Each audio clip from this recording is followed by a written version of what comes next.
రంగారెడ్డి జిల్లా మహేశ్వరం నియోజకవర్గం బడంగ్పేట్ మున్సిపల్ కార్పొరేషన్లో 27-30 డివిజన్లో పలు అభివృద్ధి కార్యక్రమాలను మంత్రి సబితా ప్రారంభించారు. 1,20,00,000 నిధులతో చేపట్టిన బట్టల్గుట్ట మున్సిపల్ పార్క్ అభివృద్ధి పనులను ఆమె ప్రారంభించారు.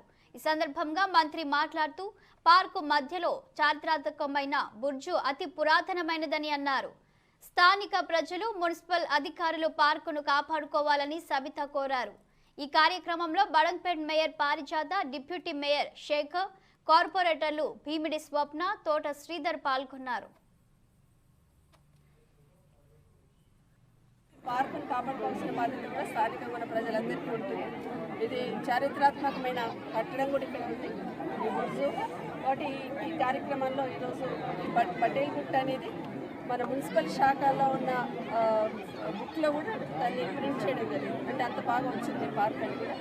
గౌరవ ముఖ్యమంత్రి గారు కానీ, గౌరవ మంత్రి గారు కేటీఆర్ గారు, మున్సిపల్ శాఖ మంత్రి గారు ఒక విజన్తో మున్సిపాలిటీస్లలో ఏమేం చేయాలి, ప్రజలకు ఏది అవసరం అనే దాంట్లో భాగంగా స్థానికంగా ఉన్న నిధులే కాకుండా పట్టణ ప్రగతి లాంటి డబ్బులను కూడా రిలీజ్ చేస్తూ, గ్రామ పంచాయతీల పల్లె ప్రగతి, మున్సిపాలిటీస్ పట్టణ ప్రగతి లాంటి డబ్బులను కూడా రిలీజ్ చేస్తూ వాళ్ళకు కొంత ఆశ్రయిస్తూ ఈరోజు మున్సిపాలిటీస్ అభివృద్ధి చేయడానికి ముందుకు పోతున్న సందర్భంలో ఒక ప్లానింగ్ ప్రకారం ఒక ఇంటిగ్రేటెడ్ మార్కెట్ కావచ్చు, ఇలాంటి పార్కులు డెవలప్ చేయడం కావచ్చు, లేదంటే చెరువులు ఎక్కడైతే ఉన్నాయో చెరువుల బ్యూటిఫికేషన్ కావచ్చు, చెరువులు కలుషితం కాకుండా కాపాడుకోవడం కావచ్చు, ప్రజల అవసరాలను బట్టి అక్కడ ఉన్న కార్యక్రమాలను చేస్తున్న దాంట్లో భాగంగా నేను పూర్తి చేసుకున్న సందర్భంగా మరొకసారి ప్రజలందరూ కూడా అభినందనలు తెలియజేస్తూ ఈ పార్కును కాపాడుకోవచ్చు.